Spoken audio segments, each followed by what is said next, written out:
So if it's cool with everybody, I'll just jump in and get started. Great. Good for us. Yeah. Awesome. Kelly, first question is for you, but when did you have the idea for Moms the Musical, and when did you actually start writing it? That's a great question. So I started writing it last August. Last July, about a year ago, started writing it. And I think it was a musical that has been on my heart since I became a mother. I have a 4-year-old daughter and a 2-year-old daughter. And I didn't necessarily take to motherhood in the way that I expected to. I thought that it was going to be this joyful, beautiful thing, and it was just, what society tells us it's going to be. I thought it was going to be, and I really didn't find it that way. It was a struggle and a challenge for me, especially at the beginning. And I think the biggest piece that I struggled with was, how do I step into this role as a mother, but maintain my individual identity as a woman? And that idea is truly what sparked me to write this show, because I believe there are so many women and mothers out there. I mean, I watch the women walking down my street and they're fighting with their toddler who's having a tantrum, and, they're heroes. Their story and my story is a story that needs to be told. And I think Victoria actually said it best. She said to me that, she really wanted to be a part of this because mothers are always the best friend or the supporting role, or, they're the mother of the lead. And this is a show where the mothers get to be the lead. And I think that was really exciting for me, and why I decided to write this piece. Absolutely. And Victoria, how did you two team up originally? So I feel very, very lucky. Whenever theater started to come back, I went on a crazy spree applying to every single job I could find on Playbill and Backstage and, Facebook, just trying to find everything. And Kelly interviewed me and I got the perusal script and the songs and made a pitch that she liked. And now I'm here. And it's been one of the most incredible partnerships I've ever had, honestly. I feel like we're two women trying to make the show better. I remember I gave a suggestion to Kelly once, and she, and you're always scared, especially coming on as a new director as a director of a new piece. You're not sure how much of a give and take it's going to be. And Kelly looked at me once and said, "We're all here to make the show better." And I just remember being like, that's incredible. So absolutely. I mean, on that note, I would love to hear from everybody about what the process has been like of actually putting this together to do this live streamed workshop. When did you start rehearsing? How has it been? Was it virtual to begin with? Was it all in person? How have you guys all gotten along? How's it all been? We've all definitely gotten along. That happened pretty fast. It was unusual in that since we have so little rehearsal time together, like it's only been weekends. We've only had 2 rehearsals so far, and we're back this weekend. We had to be completely off book before our first time meeting each other in person. So that was a little unusual and a little scary, but I think we all pulled it off, and it ended up making the first 2 days of rehearsal a lot easier to transition to. Like, we had like a week of music rehearsals and stuff leading up to it, even though we actually didn't. So that was unusual, but it was challenging, but I think we all definitely pulled it off. And I also think too, what's great, and I think Kelly and Victoria set the tone, like there is so much talent in the room, but there is no ego in the room. And we're all here to make the show better, I think, is like the theme that kind of courses through rehearsal. Like we were singing one piece and we were like reworking the last song, and Kelly was like, just try this, Jessie, and just riff on this, and you do this, and you do this. And everybody did it without any, and I just started crying. And just because it was so good, because everyone is so talented and 100% like locked in and committed to the work to serve the story, that there's no ego in the room. And it just makes it so much more fun to play. And Victoria, as a director, gives us specific direction, but also a lot of permission to play. And she trusts us. And it's a very warm, wonderful environment to be in. And I can't wait to be back in the room with all of you. I mean, that's all you can really ask for, right? From a rehearsal process and from a cast is just collaboration and good vibes, to be honest, which sounds like that's exactly what it was. I mean, how does it feel for you all to be staging a musical? Kelly, you addressed this a little bit, but to be staging a musical with motherhood directly at its center, which is not something that is common in a lot of musicals.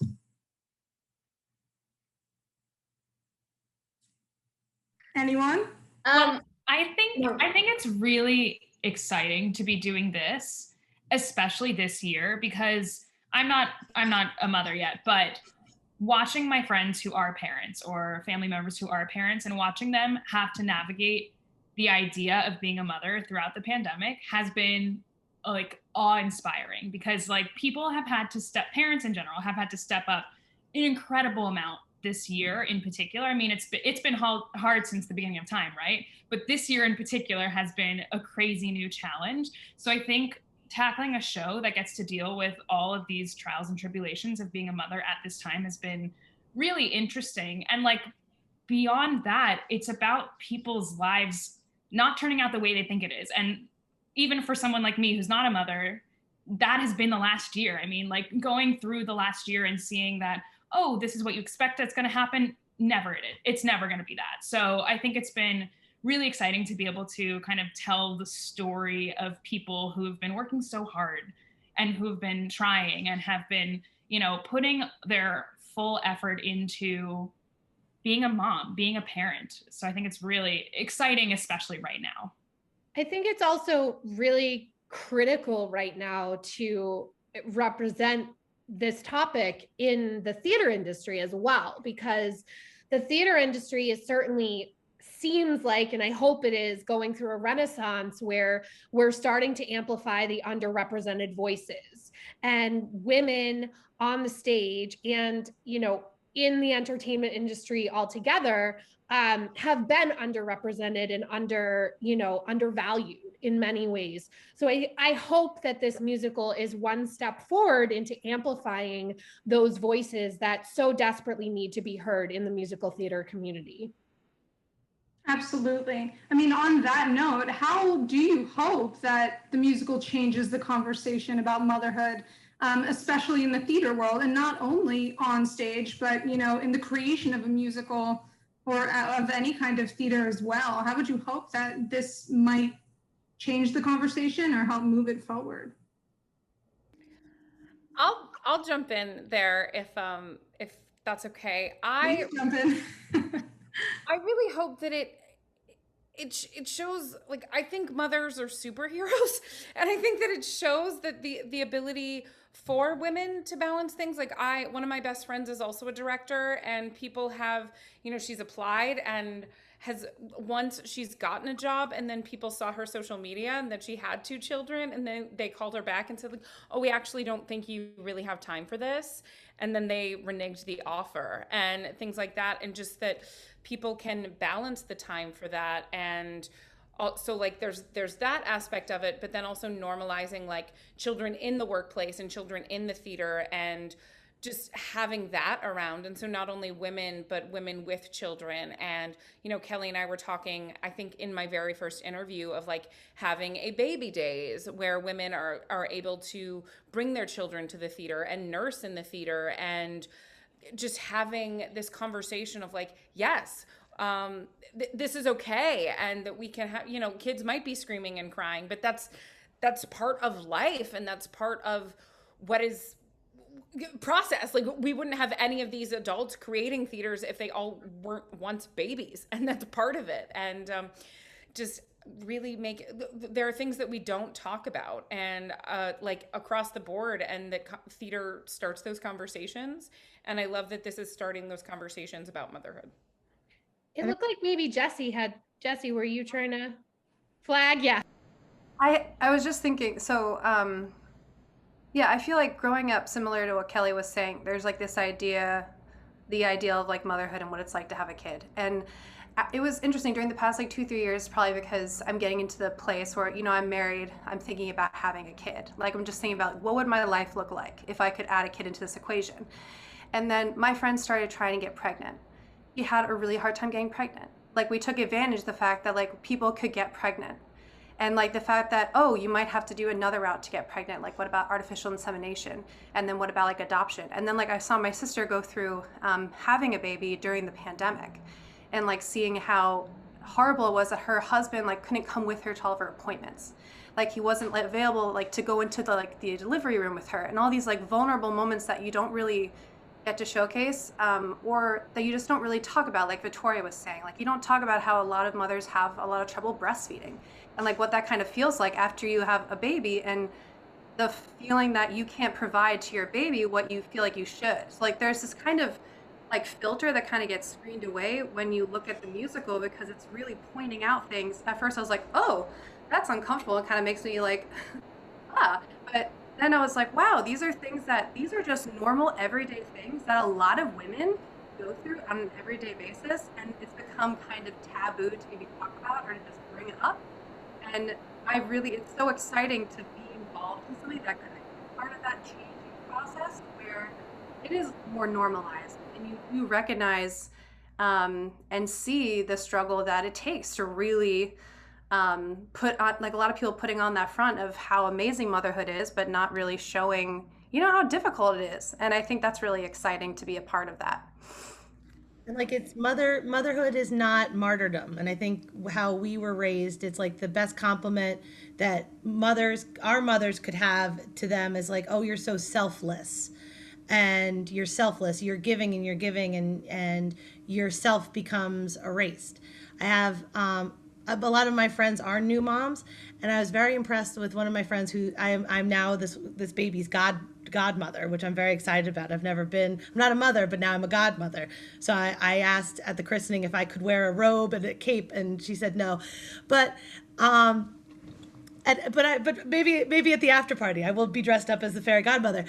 But we were over for dinner, and she just starts breastfeeding, and it was really great for her that she is so comfortable around me and my husband and friends, that she's able to do that, because that also used to be a conversation, right? The free the nipple thing was a conversation a couple of years ago with breastfeeding in public, and as at jobs as well. Like, as a teacher, sometimes you can only breastfeed on your prep periods.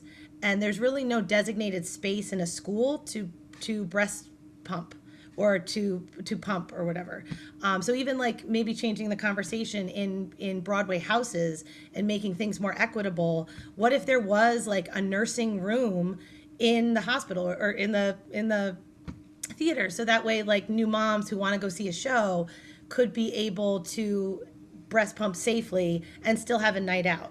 And like, how do you do both? Because your name gets erased. You become mom and not Annie or Kelly or Victoria or whatever.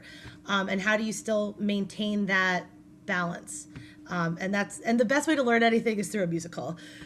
So it's just nice. And there's songs about it, and and for me too, as not a mom, but like Jessie said, we're of that age.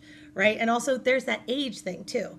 I am 35 now, and back in the day they called that a geriatric pregnancy if I were to get pregnant now. And I was like, that's terrible. I'm not a geriatric. I mean, maybe I should get an AARP card, but like, you know what I mean? So there's that thing too of age of women and the type of mom, and there's a lot of judgment surrounding how to parent.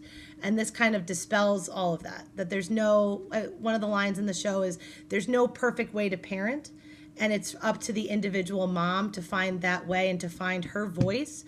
And that's what these moms do. They each find their own voice of how to parent for themselves, and to look inward more, as opposed to looking on social media and seeing what moms are doing on social media and what the perfect mom is. Because 9 times out of 10, that's just a filter, and that's not real life. And this kind of lifts the veil on that, which is so awesome.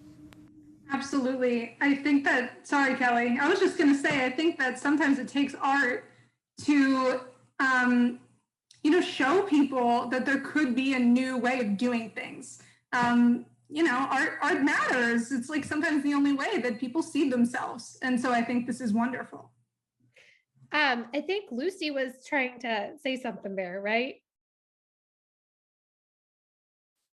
Oh, we're not hearing you. There we go. Mm-hmm. That's what it is. No, Jessie was just having like a similar story to like what I'm my own personal circumstance. I'm just engaged, and I'm in a spot where she said, it's a matter of some women can't get pregnant, but I'm in the boat where one of my sisters can and one of my sisters can't get pregnant. So learning a lot of experiences from just like watching documentaries of moms, reading books, like this definitely will change the perspective in the musical theater world, just to kind of see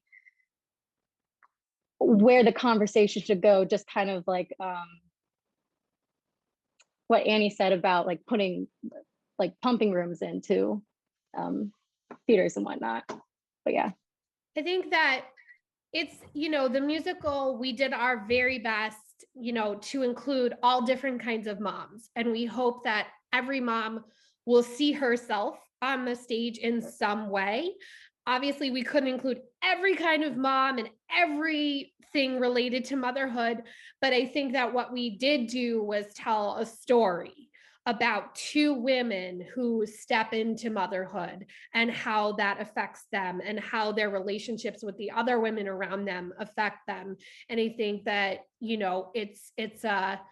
it's a start. It's a place to start for the Broadway community to start to talk about motherhood, to represent motherhood, to embrace moms and embrace women, which is also a really big piece of what this story is about. Absolutely. Do you know what your plans for the show are after the live stream? Would you like to take it to the stage? Have we gotten that far? Do we know? Victoria, why don't you answer that? Great. There's so many options, and I feel like the sky's the limit. This is primarily, we're doing it in person for some investors and some producers and things like that, with hopes that they'll see it and be able to take it to the stage. So we are live streaming it right now for the general public so they can see it, and for our wonderful cast families and things like that. But we do have some people in person watching it, with hopes that they can take it to off Broadway or Broadway or things like that, because it is such an important story that we hope that many more people can see it to come. Amazing. Well, those are actually all my questions for you today. Does anybody have any final thoughts they'd like to share? Anyone they want, anything they want to get out, anything before the live stream? I know Jenna didn't. Yeah, there we go. I do want to say something. Yes. So this is my first time being in a new work. And I just want to say that it has been beautiful to watch Kelly in rehearsals, see her creation come to life. And it is just like something that I get like teary-eyed just watching Kelly. And it's so special to see someone work so hard for something and have it, come to life. And wow, what a year, and here we are. And it just feels so good to be in a room with people again. And, yeah, that's all. And Kelly's a great role model for us, because she shows, being a mom of two, that it can be done. And then here's how she's doing it with grace and integrity and heart and just warmth. And she's a good role model for us as like potential future mothers. That is so kind. And I think that it's really important just for me to mention that, like, I would not have written the show without my two daughters and their inspiration. I had a choice. It was, be this 100% dedicated to my two daughters' mom, but also go after my dream. How do I do that? And I think that by going after this dream and putting this work out there and telling this story, that I'm actually honoring my two daughters and my own mother. So, that's very important to me. And Kelly, I think in a way that is like a step of revolutionizing the theater industry, right? Because you are now a woman in the theater industry, in the workplace, who is a mother. And that's what we need more and more. I think that sometimes we're quick to make accommodations for female actors on stage, but not as often for female creatives, which is also not appropriate. I've had one female stage manager who is now a mother, and she's been talking about her struggles of making those accommodations, and that's not good. And we need to, you know, you're saying what you hope this show does for theater in the workplace. I hope it normalizes mother creatives as well as mother actors, and that should be across the board, that we should have, you know, nursing rooms for lighting designers, nursing rooms for directors, nursing rooms for choreographers and composers, and it should be across the board. And Kelly writing the show is not only telling a story about it, it is putting a female creative mother in the workplace, and it's incredible. Well, I cannot wait to see it, and I know so many people feel the same. I think it's amazing, and I'm so looking forward to it. It has been so great having the chance to speak with you all today, and I thank you so much. Thank you so much. It's been a pleasure to be here, and we hope that everyone will come out. You can purchase tickets. The general public can watch the live stream at, you can purchase tickets right on our website at www.suretteandhall.com/moms-the-musical. And Surette is spelled Surette, and the and is written out. So you can purchase tickets right there. They're only $5. There's actually a student price. So if you're a student, you can get tickets there for a little bit of a cheaper discount. And if you are an industry professional and you're interested in coming to see the show, you can email us for a complimentary ticket. Let us know if you'd like to come in person or get the link to the live stream. Amazing. Thank you so much, you guys. Thank you. Thank you. Thank you.